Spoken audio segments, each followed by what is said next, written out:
Welcome student. আজকে যে বিষয়টি আমি তোমাদের সঙ্গে শেয়ার করতে যাচ্ছি সেটি হচ্ছে botanical garden.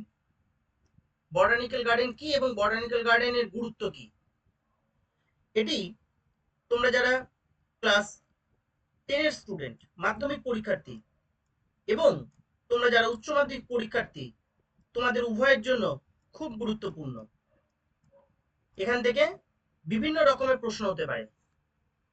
What is botanical garden, botanical গার্ডেনের গুরুত্ব কি, ভারতের সব থেকে প্রথম বটানিক্যাল গার্ডেনের নাম কি, কত সালে প্রতিষ্ঠিত হয়, বিশ্বের সব থেকে বড় বটানিক্যাল গার্ডেনের নাম কি, কোন সালে প্রতিষ্ঠিত হয়, এই সংক্রান্ত প্রশ্নগুলি কিন্তু খুব গুরুত্বপূর্ণ। এছাড়াও তোমরা যারা নিট পরীক্ষার্থী, তোমাদের জন্য খুব গুরুত্বপূর্ণ এই ভিডিওটি। তাহলে এই ভিডিওটি শুরু করা যাক। আমি আরেকবার রিপিট করি, এই ভিডিওটি তোমরা যারা মাধ্যমিক পরীক্ষার্থী, তোমরা যারা উচ্চ মাধ্যমিক পরীক্ষার্থী, তোমাদের উভয়ের জন্য গুরুত্বপূর্ণ। এছাড়াও তোমরা যারা নিট পরীক্ষার্থী, তোমাদের জন্য খুব গুরুত্বপূর্ণ। আর ক্লাস 11 এর সেম 1 এর পরীক্ষার্থী, সেখানে তোমাদের বটানিক্যাল গার্ডেনের সম্পর্কে একটু রয়েছে। কনজারভেশন, সংরক্ষণ পদ্ধতি কি, কত রকম ভাবে হয়, সেখানে এক্সিটু সংরক্ষণ পদ্ধতিতে এই বটানিক্যাল গার্ডেনের সম্পর্কে রয়েছে। ওকে, তাহলে সেম 1 ক্লাস 11 এর তোমাদের জন্য খুব গুরুত্বপূর্ণ। তাহলে ভিডিওটি শুরু করা যাক। বটানিক্যাল গার্ডেন কি? বটানিক্যাল গার্ডেন বা বটানিক গার্ডেন, বটানিক্যাল গার্ডেনকে আমরা আবার বটানিক গার্ডেনও বলি, হলো একটি বাগান বা একটা উদ্যান যেখানে বৈজ্ঞানিক গবেষণা, সংরক্ষণ, প্রদর্শন এবং শিক্ষার উদ্দেশ্যে বিপন্ন, বিপদগ্রস্ত ও বন্য পরিবেশে বিলুপ্ত উদ্ভিদের বৈজ্ঞানিক পদ্ধতিতে কৃত্রিম উপায়ে সংরক্ষণ করা হয় এবং কৃত্রিমভাবে প্রজননের মাধ্যমে তাদের সংখ্যা বৃদ্ধি ঘটানো হয়। এখানে একটু স্পেলিংটা ভুল আছে, একটু ঠিক করে নেবে, এটা ঘটানো হয়। ওকে, তাহলে বটানিক্যাল গার্ডেন হচ্ছে, তোমরা প্রত্যেকেই জানো, সংরক্ষণ পদ্ধতি দু রকমের, biodiversity conservation, one is in situ type and another is ex situ type. In situ সংরক্ষণ পদ্ধতি এবং এক্সিটু সংরক্ষণ পদ্ধতি, এইটি হচ্ছে এক্সিটু সংরক্ষণ পদ্ধতি, যেটা দেখো একটু আগেই বলা হলো কি, কৃত্রিম ভাবে, কৃত্রিম ভাবে। এবং একটা খুব ইম্পর্টেন্ট শব্দ, সেটা হচ্ছে কি, সাইন্টিফিক প্রসেস বা সাইন্টিফিক মেথড। তাহলে এখানে সংরক্ষণটা করা হচ্ছে কৃত্রিম উপায়ে, কিন্তু বৈজ্ঞানিক পদ্ধতি অবলম্বন করে। এবং কিসের জন্য কিসের জন্য এখানে করা হচ্ছে? গবেষণা, সংরক্ষণ, প্রদর্শন, শিক্ষার উদ্দেশ্যে। কাদেরকে করা হচ্ছে? বিপন্ন, বিপদগ্রস্ত এবং বন্য পরিবেশে বিলুপ্ত উদ্ভিদের। এবার একটা ইংরেজি টার্মস ডেফিনেশন আমি দিয়েছি।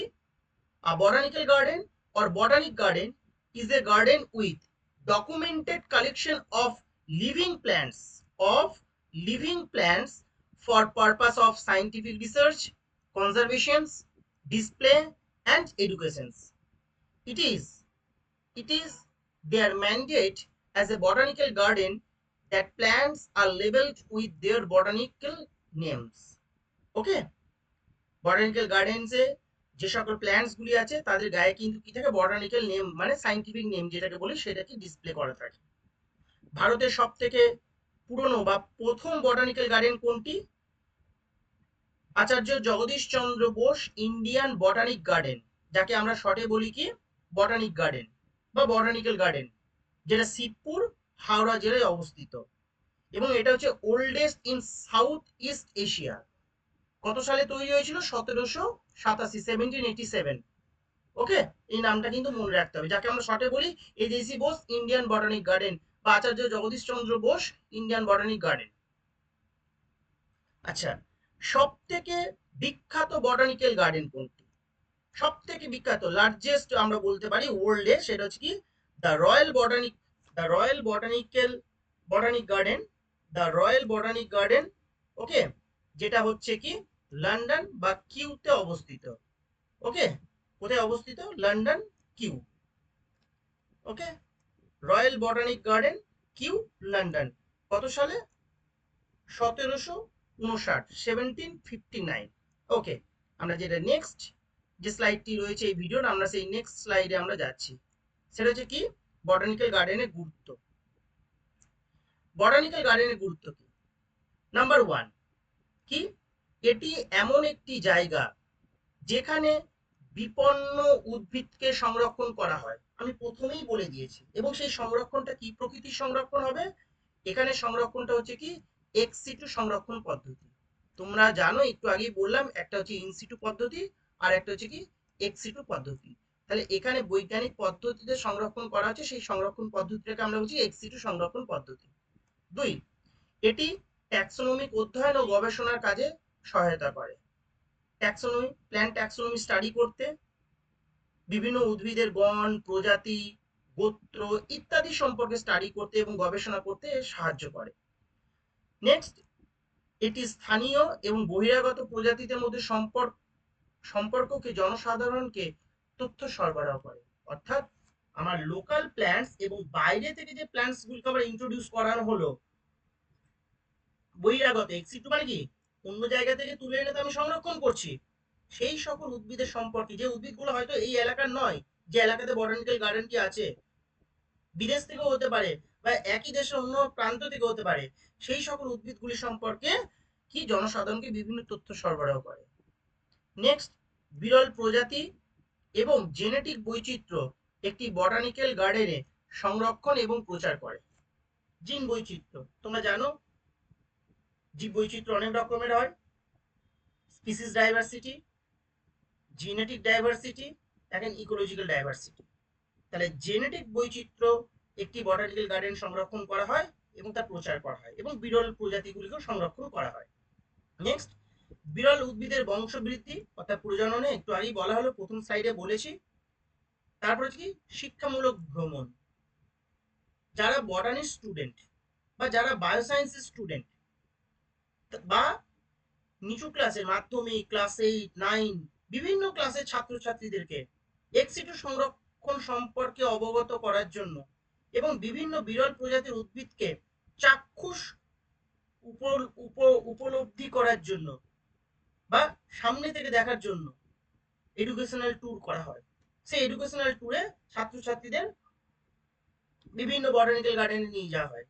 আমাদের শিবপুর হাওড়াতে যেটা রয়েছে এজিসি বোস ইন্ডিয়ান বটানিক গার্ডেন, সেখানেও বিভিন্ন ছাত্রছাত্রীদের নিয়ে যাওয়া হয় শিক্ষামূলক ভ্রমণে। নেক্সট, সাইটোলজি, ভ্রূণবিদ্যা, জীব রসায়ন প্রভৃতি অধ্যয়নের জন্য জীবিত নমুনা বটানিক্যাল গার্ডেন থেকে সংগ্রহ করা হয়। অর্থাৎ বটানিক্যাল গার্ডেন যে সকল বিরল প্রজাতির উদ্ভিদগুলি রয়েছে তাদের সাইটোলজি স্টাডি করা হয়, ভ্রূণবিদ্যা, এমব্রায়োলজি এবং বায়োকেমিস্ট্রি এই সকল স্টাডি করার জন্য যে নমুনার প্রয়োজনে আমরা বটানিক্যাল গার্ডেন থেকে সেই নমুনাগুলি পেয়ে থাকি। নেক্সট অ্যান্ড লাস্ট, বিভিন্ন দেশের বটানিক্যাল গার্ডেন বীজ এবং চারা গাছের আদান প্রদান করতে পারে। অর্থাৎ আমি একটু আগে বললাম, লন্ডনে যেটা রয়েছে বা ভারতে যে বটানিক্যাল গার্ডেনটি আছে বা অন্য দেশে যে বটানিক্যাল গার্ডেনগুলি রয়েছে, একে অপরের মধ্যে সেই বা বটানিক্যাল গার্ডেনে যে রেয়ার প্ল্যান্টস গুলি আছে তা সিডস এবং প্ল্যান্টলেটস এক দেশ থেকে আরেক দেশে মানে রিসার্চের কাজে কি করা যেতে পারে, আদান প্রদান করা যেতে পারে। এটাও কিন্তু একটা গুরুত্ব। এখানে দেখো একটা ছবি দিয়েছি, একটু বেশ কয়েকবার আমি এক্সাম্পল দিয়েছি। আমাদের রাজ্যে যেটি রয়েছে এজিসি Bose Indian বটানিক garden, West Bengal, Shibpur Howrah, সেটা সব থেকে উল্লেখযোগ্য যে ট্রিটা রয়েছে সেটা হচ্ছে banyan tree, the great banyan tree. প্রায় 250 থেকে 300 বছর বয়স তার। এর কোনটা মেন ট্রাঙ্ক কিন্তু আমরা কেউ জানি না, বিশাল এরিয়া জুড়ে রয়েছে। এটা হলো সেই বেনিয়ান ট্রি। আর এটা একটা দেওয়া হচ্ছে একটা প্ল্যান্টস, যেটাকে আমরা বলছি ওয়াটার লিলি। এগুলো এত বড় বড় থাকে যেখানে বাচ্চা ছেলেকেও এখানে মানে বাচ্চাদেরকে, ছেলে মেয়ে বাচ্চাদেরকে বসিয়ে দিলেও কিন্তু পাতাটা ফ্লোট করবে আর কি, ফ্লোটিং অবস্থায় থাকে। এতটাই বড়, এতটাই চওড়া। এবং এটা হচ্ছে নাম হচ্ছে ভিক্টোরিয়া অ্যামাজোনিকা, ভিক্টোরিয়া অ্যামাজোনিকা। এটা হচ্ছে ওয়াটার লিলি নিমফিয়েসি ফ্যামিলির। এটা হচ্ছে বটানিক্যাল গার্ডেনে উল্লেখযোগ্য দুটি প্ল্যান্টস এর নাম আমি তোমাদের বলে দিলাম। ওকে, আজকে এটুকুই তোমাদের সঙ্গে শেয়ার করার ছিল। যদি তোমাদের এই সংক্রান্ত কোনো প্রশ্ন থাকে তোমরা কমেন্ট বক্সে এসে প্রশ্ন করবে, আমি তোমাদের প্রত্যেকের উত্তর দিয়ে দেবো।